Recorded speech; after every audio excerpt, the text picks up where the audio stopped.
있는 책이 바로 시편입니다. 150편이지 않습니까? 그리고 시편은 우리 성경에 꼭 중요한 게 있습니다.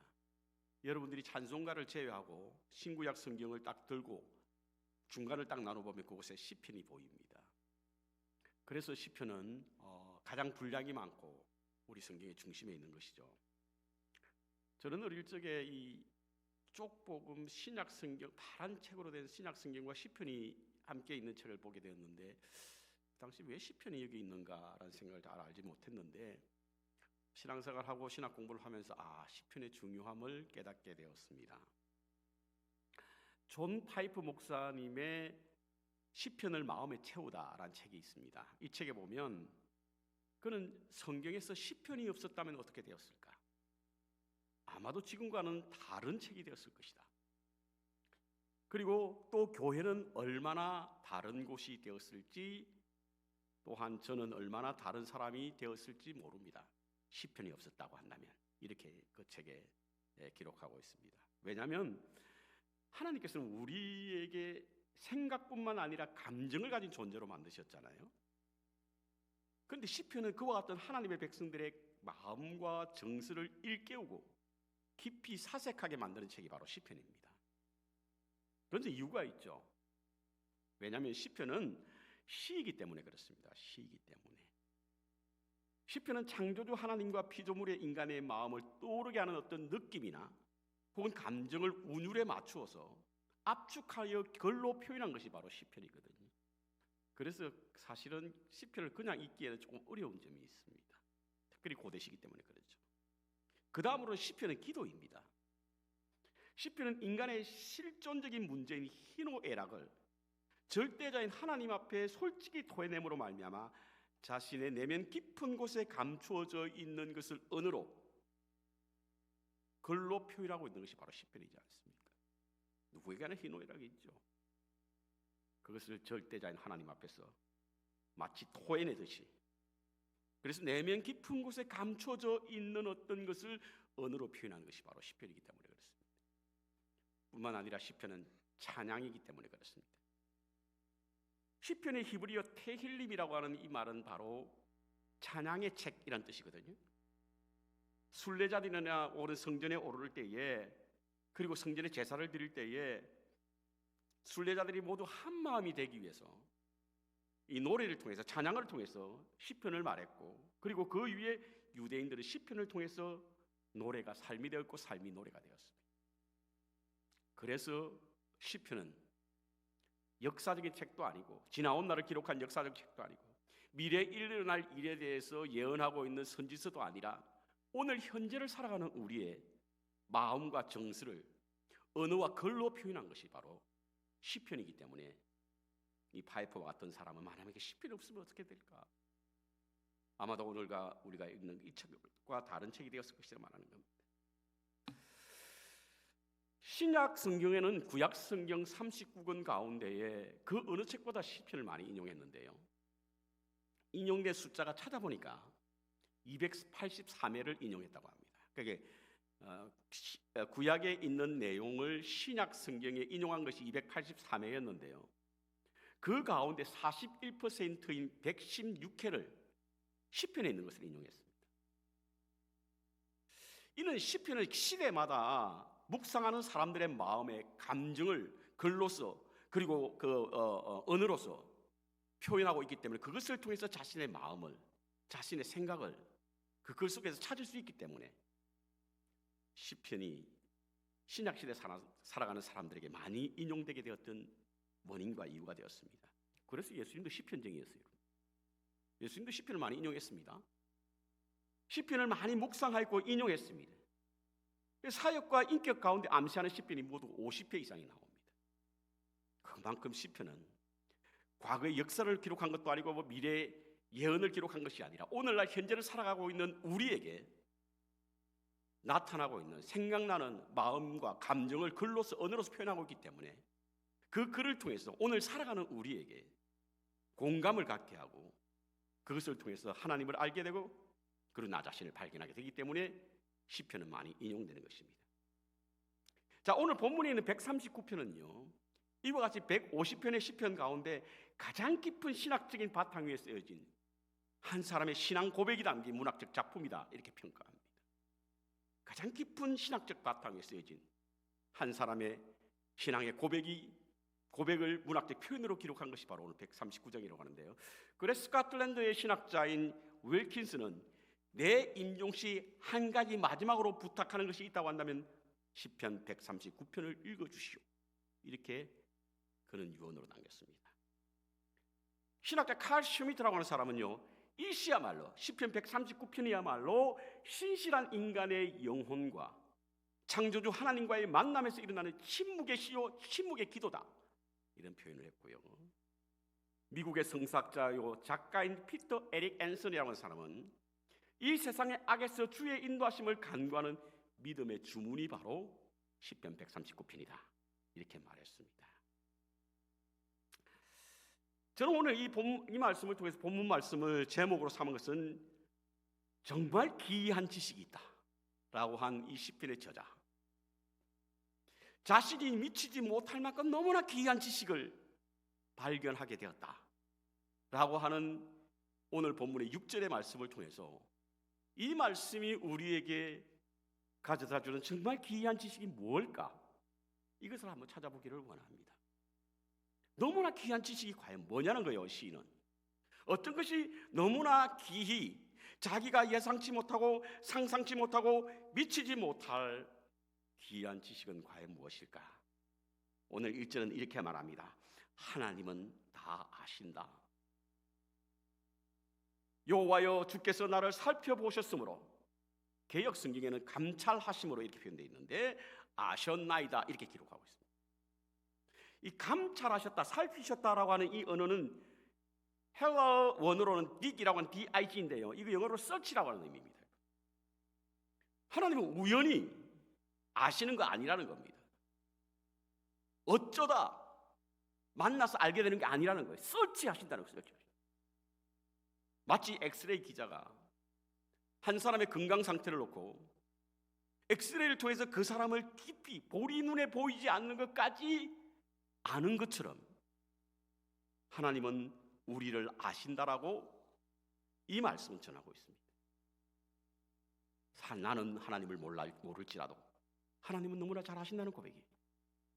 마치 마태복음 10장에 나오는 하나님은 우리의 머리카락 하나도까지 세시는 세밀하시고 관찰하시며 유심히 보시고 간섭하시는 분이시다라고 하는 사실을 오늘 이 시인은 자신이 하나님에 대한 너무나 귀한 지식을 알게 되었다라고 고백하는 겁니다. 시편 147편 4절에 보면 하나님은 그 별의 수효를 다 세시고 그것들의 이름을 다 부르시는 하나님이시다. 우리 간혹 그런 생각하죠. 아니 하나님이 어떻게 나를 알아? 세상에 얼마나 인구가 많아?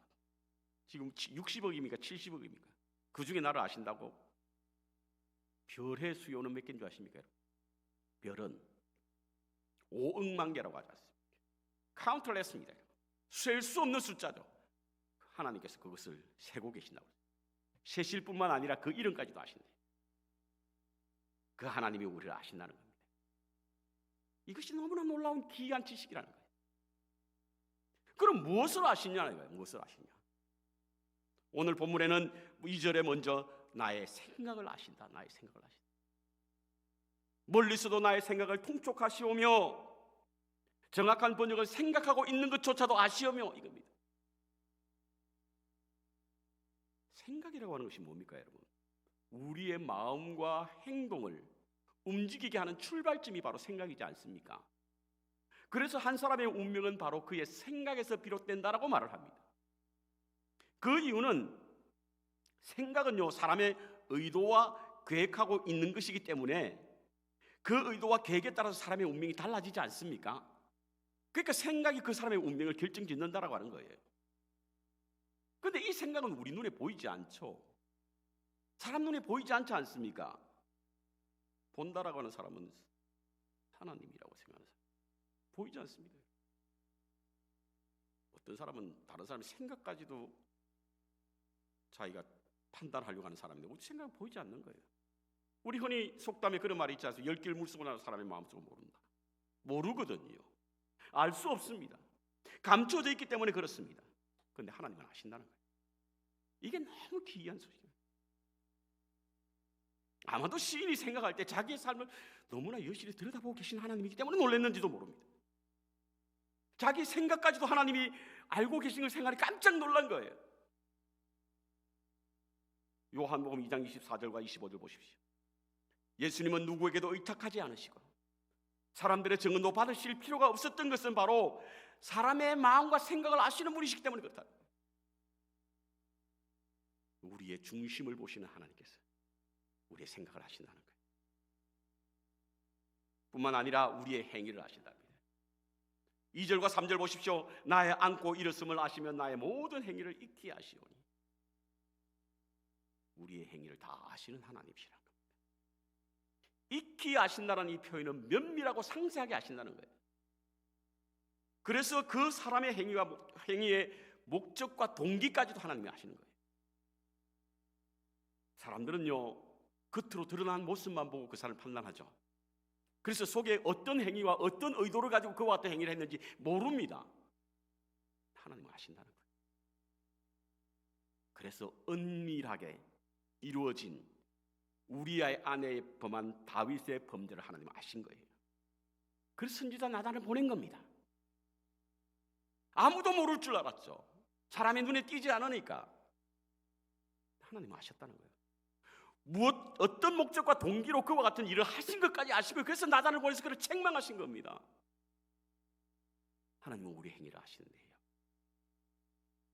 뿐만 아닙니다. 우리의 말도 아신대요. 4절 볼까요? 여호와여, 내 혀의 말을 알지 못하는 것이 하나도 없다. 시인으로 여러분 돌아가서 한번 생각해 보십시오. 아니, 하나님 이럴 수가. 나의 말도 아신다. 여기 이 말을 아신다라고 하는 이 말을 직역하면 이렇습니다. 한마디의 말도 아직 내 혀에 없을 때조차 오 여호와여, 당신의 모든 것을 아십니다. 보통 말은 생각의 집에서 나오죠. 그래서 생각 안에 있던 것이 말로, 언어로 표현되는 겁니다. 그런데 생각 안에 있던 것이 말로 표현되기 전에도 하나님은 아신다는 거예요. 내가 무슨 말을 하려고 하는 것조차도 아신다는 겁니다. 누군가가 이걸 한다고 느끼면 깜짝 놀라지 않겠어요? 이럴 수가.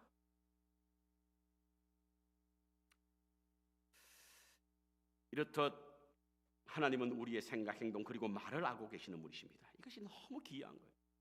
이 시를 기록했던 시인은요, 표제는 다윗으로 기록되어 있는데 다윗이 깜짝 놀랐습니다. 그럼 어떻게 아시냐는 거예요. 어떻게 아시냐? 알 수 있으시냐? 13절에 오늘 읽지는 않았지만 13절에 보면요, 주께서 내 내장을 찌으시며 나의 모태에서 나를 만드셨나이다. 아는 이유가 주님이 나를 만드셨다는 거예요. 내장에서부터, 장기에서부터 주님은 우리를 만드셨기 때문에 우리를 잘 안다는 겁니다. 비슷한 표현이 다른 책에도 나옵니다. 시편 33편 15절에 보면요, 하나님이 우리를 아시는 이유는 바로 사람들의 마음을 당신이 손수 지으셨기 때문에 아신다는 거예요. 우리는 장인이신 하나님의 예술적 작품입니다. 그것은 바로 주님께서 내 장부를 지으시며 나의 모태에서 나를 조직하셨기 때문이라는 겁니다. 우리를 구성하고 있는 모든 유전자 하나하나를 조심스럽게 조합하셨던 분이 하나님이시라는 거예요. 그러니 우리의 생각도 아시고 우리의 행위도 아시고 심지어는 우리의 말, 뱉어진 말이 아니라 아직까지 우리 안에 있어 뱉으려고 하는 그 말까지도 아신다는 거예요. 이것이 하나님을 경험한 다윗의 고백입니다. 시인의 고백입니다. 이 정도 되면 너무나 기이한 놀라운 일 아닙니까, 여러분? 그래서 다윗은 그렇게 고백했던 겁니다. 이를 14절에는 어떻게 표현하고 있냐면 신묘막적하다, 어미하고 기이하고 비상하여 감히 헤아릴 수 없을 정도로 묘하다. 이게 신묘막적이에요. fearfully하고 wonderfully한, 놀랍게도 만드시쳤다, 이겁니다.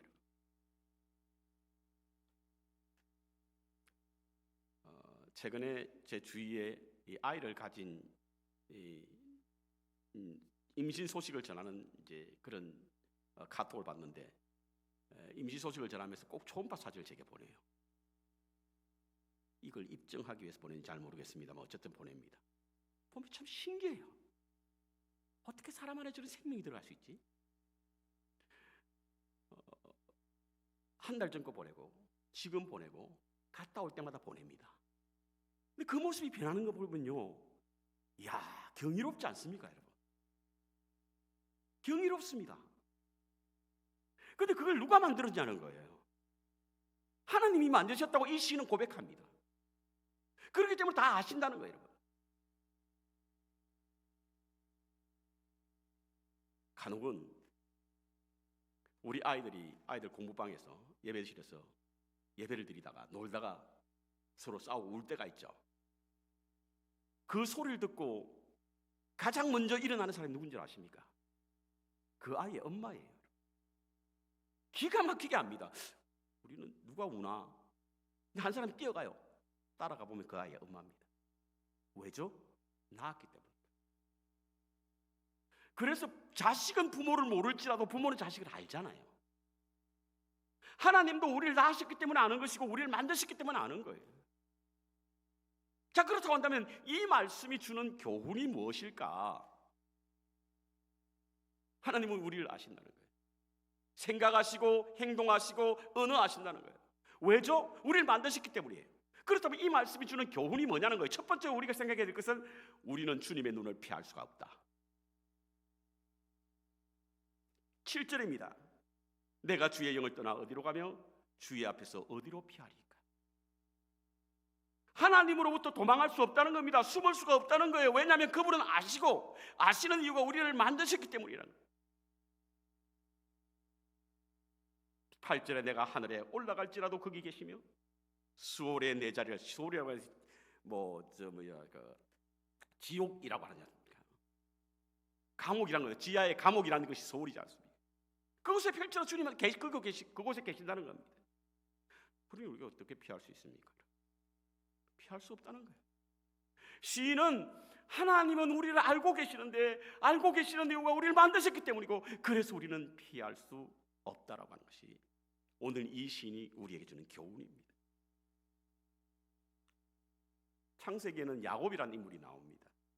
그는 형이 받을 장자권을 가로채고 그래서 그는 형의 쫓김을 받고 아버지로부터 미움도 받고 삼촌 라반 집으로 가고 있었습니다.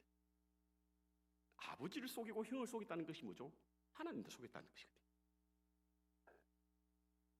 그리고 삼촌 라반 집으로 도망가다가 브엘세바 강야에서 밤에 잠을 자는데 꿈에서 사닥다리가 내려오고 그곳에 천사가 오르락 내려가는 거거든요. 야곱이 깨서 첫 번째 한 말이 무엇입니까? 과연 여호와께서 여기까지 계시는 줄 몰랐다, 이겁니다. 그는 자기 고향으로부터 도망만 가면 하나님으로부터 피할 수 있는 줄 알았습니다. 왜냐하면 하나님은 로컬 그 지방신이라고 생각했기 때문이에요. 근데 그걸 어디서 피할 수가 없었던 겁니다. 하나님이 거기도 계신 것을 알고 난 후에 그곳에 단을 쌓은 거예요. 제사를 드린 겁니다. 하나님과 약속하면 그전에는 몰랐었어요. 하나님이 거기까지 계실 줄 몰랐다는 거예요. 구약 성경에 나오는 요나는 어떻습니까? 그는 하나님께서 니느웨 성으로 가서 그들에게 하나님의 경고를 말씀하게 하고 그곳에 구원을 하게 했지만 요나의 개인적 감정 때문에 니느웨를 때려 죽어도 가기 싫었던 거예요. 전설에 의하면 그의 아버지가 아수르의 도시인 이 니느웨 성 사람들이 자기에게 쳐들어와서 자기 아버지를 죽였다라고 하는 전설 때문에 그는 니느웨 성으로 갈 수 없었던 겁니다. 그래서 그가 선택한 것이었죠. 다시 있습니다. 스페인으로 가요.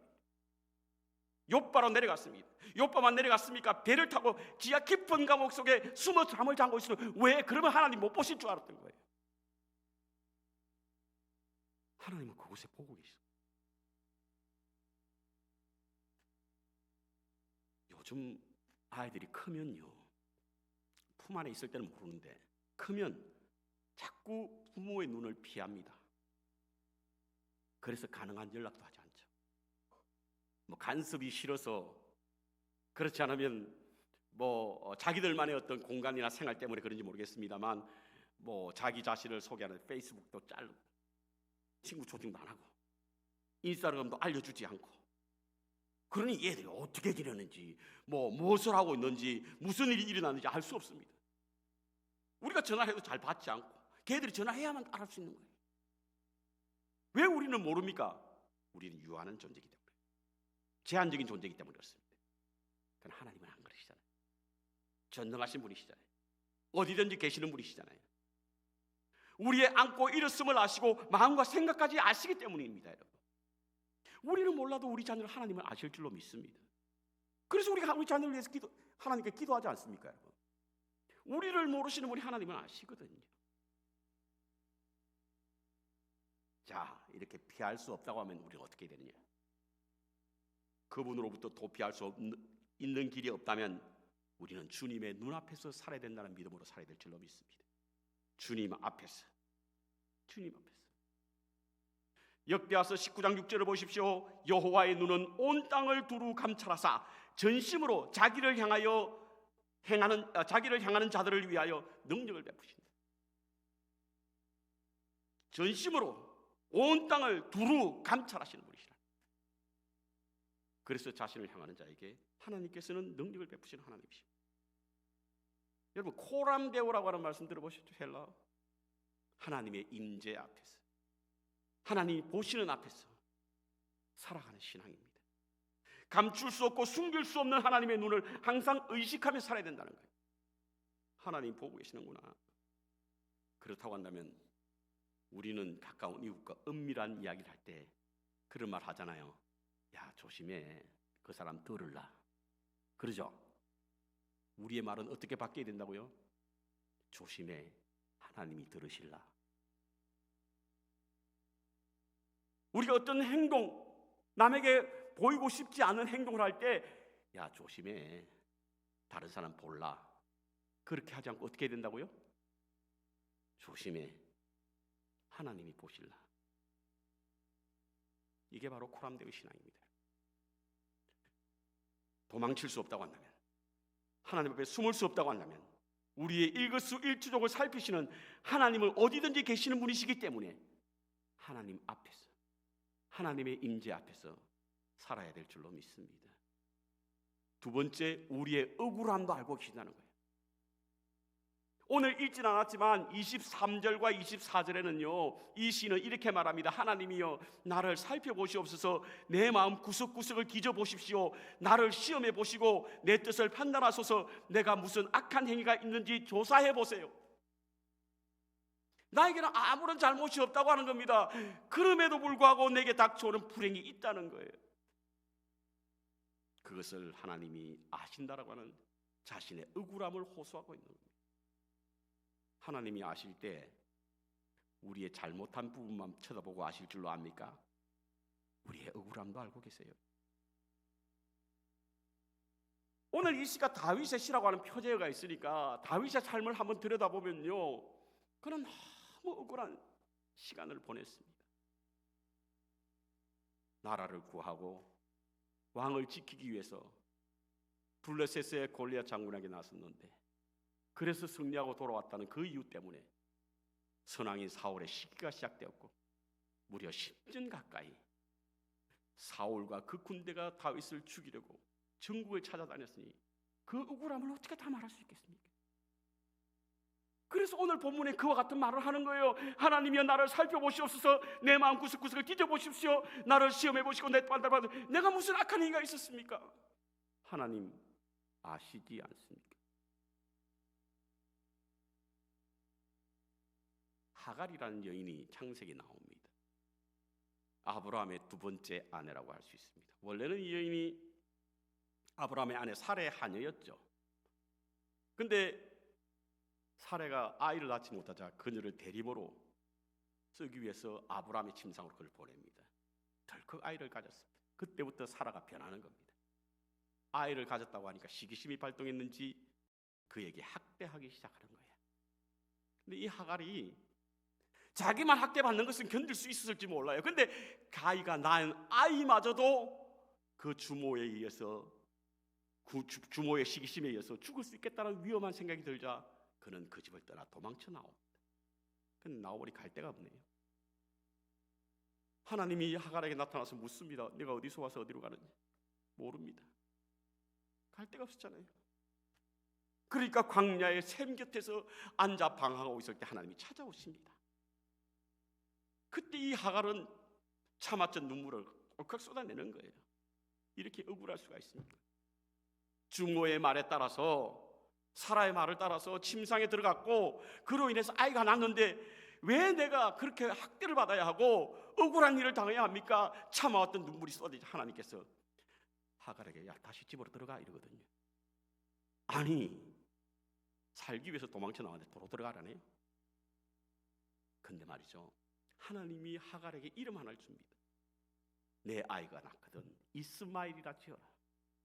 이스마엘이라는 이름의 뜻이 무엇입니까 여러분? 내 고통을 들였었음이니라.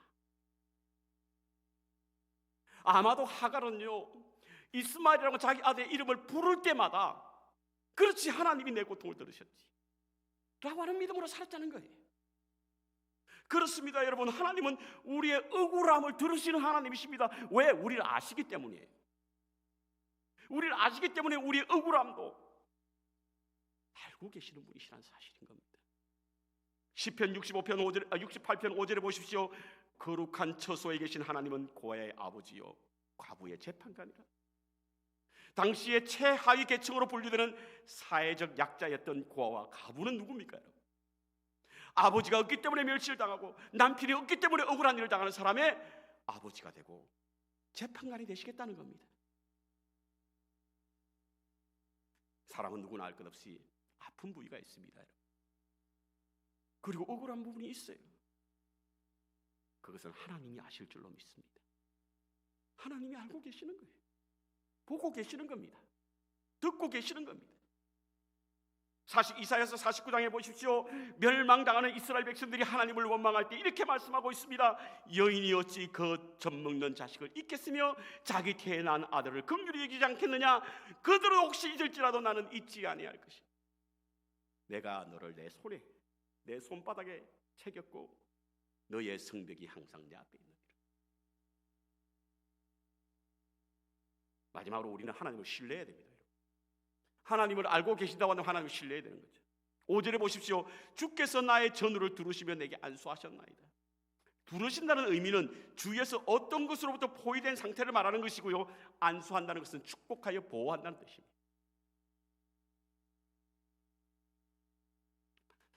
헨리 나우엔이라는 영성가가 있죠. 하버드 교수로 있던 이분인데 이분이 가장 어려울 때, 가장 힘들 때 썼던 책이 바로 마음에서 들려오는 사랑의 소리란 책입니다.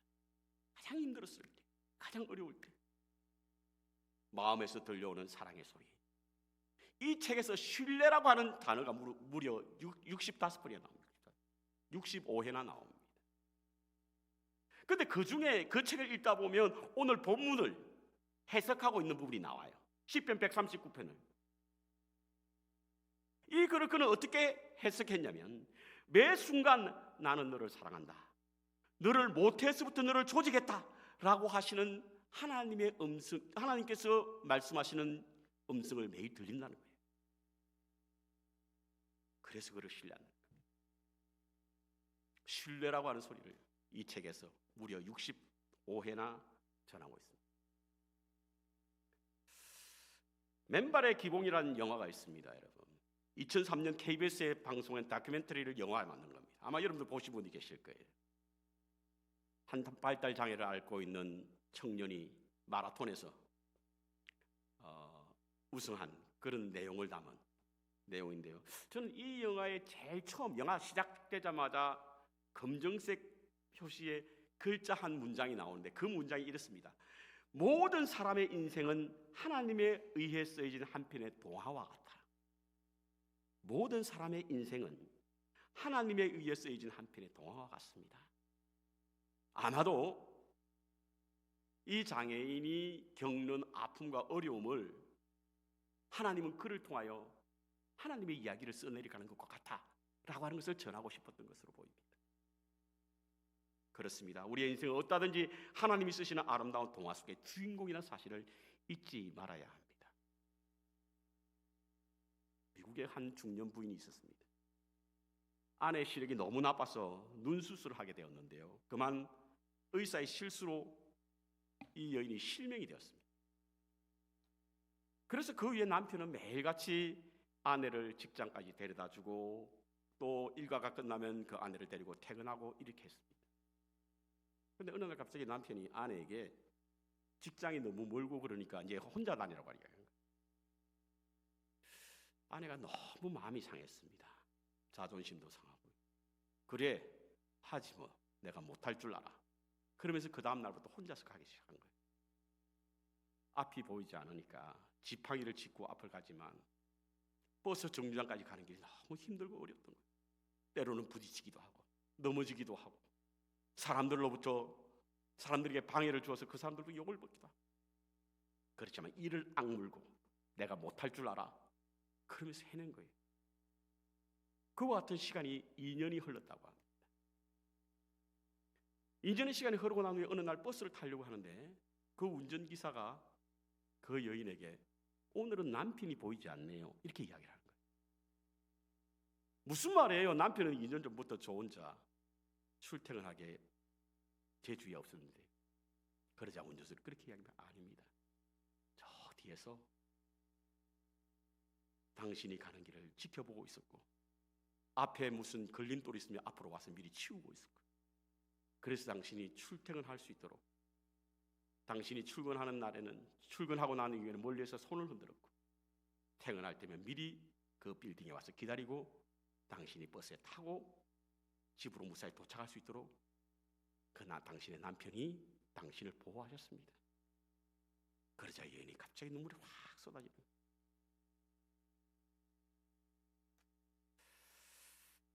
우리는 하나님을 볼 수 없지만 하나님 보십니다. 여러분. 하나님이 보이지 않으니까 하나님 없는 것 같아요. 시인 다윗은 이것을 알았기에 너무나 귀한 지식이라고 그를 고백하고 있습니다. 하나님을 의지하시고 신뢰하시기 바랍니다. 보이지 않지만 그분은 우리를 아시고 우리를 보시고 우리의 소리를 들으시는 하나님이십니다. 존 칼빈은요, 하나님을 아는 지식과 자기 자신을 아는 지식은 서로 연결되어 있다. 이 말의 의미는 무엇이냐면 만약 여러분들이 하나님을 안다면 자기 자신이 어떤 존재인가를 알게 된다. 여러분들이 만약 하나님을 아시면 하나님이 내가 어떤 존재인가를 알게 된다는 겁니다. 오늘 시를 지은 다윗은 자신이 경험한 하나님은 자신을 잘 알고 계시는 분이라는 거예요. 그래서 그는 끝까지 하나님 앞에 살았고 자신의 억울함에도 좌절하지 않았고 끝까지 하나님을 신뢰했다는 거예요. 그래서 그는 하나님 마음에 합한 자로 살았습니다. 여러분. 가장 위대한 신앙인이요 가장 성공한 인생을 산 사람이 바로 다윗이었던 것은 바로 하나님이 나를 아신다는 거예요. 하나님이 아시니 자신이 어떤 존재인가를 깨닫게 됐다는 거예요. 그래서 하나님께 마음이 합한 자로 살았던 겁니다. 저는 오늘 이 말씀이 우리 마음판에 새기기를 원합니다. 우리 마음판에 새겨지기를 원합니다. 제가 어릴 적에 어떤 기도회나 산상 집회 가면 꼭 우리 권사님들이 부르는 노래가 있어요. 뭔 줄 아십니까? 아시지요 아시지요. 너무 고급적인 노래를 잘 모르십니까? 너무 수준이 높은 노래라. 아시지요 아멘. 근데 말이죠, 이 찬송을 부르시면서 우리 권사님도 얼마나 마음의 평안을 느끼는지 하늘을 품은 듯한 기쁨으로 이 찬송을 부르는데요, 듣는 우리에게도 마음의 평안과 위로가 되는 그 찬송이기 때문에 이 찬송에 뭐 수준이 높든 낮든 그것과 상관없이 이 찬송이 우리에게 주는 그런 위로와 은혜가 있습니다. 아시지요 아시지요 아시지요 아멘. 한번 한번 해볼까요? 아시지요 아시지요 아시지요 아멘. 나의 억울함도 아시고 나의 슬픔도 아시고 나의 눈물도 아시지요 아시지요 아시지요